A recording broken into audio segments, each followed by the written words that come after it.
Dear students, today I am giving a review to your chapter 1, Matter in Our Surroundings. Till now you have done a few topics on it. I will give them a review, then we will go ahead in this chapter. In our surroundings, we see a large variety of objects with different shapes, sizes and textures. In fact, everything in our surroundings is made up of certain material which in terms of science is named as matter. In our surroundings, we are looking a lot of types of materials.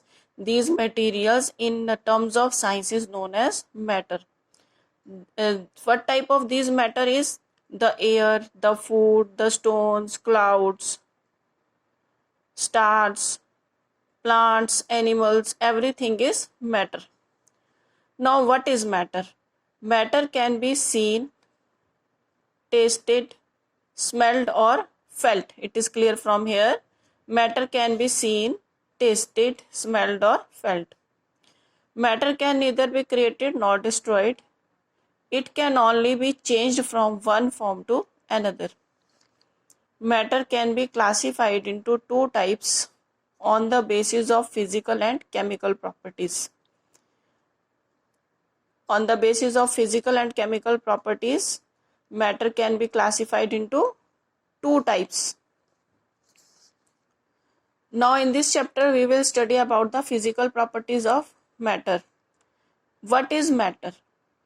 The definition of matter is anything in our surroundings that occupies space and has mass can be felt by our sense organs. Any sense organ, with any sense organ we can feel it, is called matter. Anything in our surroundings that occupies space and has mass can be felt by our sense organs is called matter. Here I have given a note.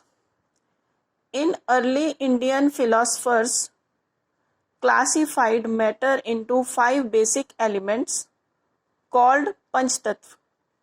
In earlier time, Indian philosophers had classified matter into 5 basic elements. These basic elements were known as Panchtattva. These are air, number 1, number 2 water, number 3 earth, number 4 sky and number 5 water. Now physical nature of matter.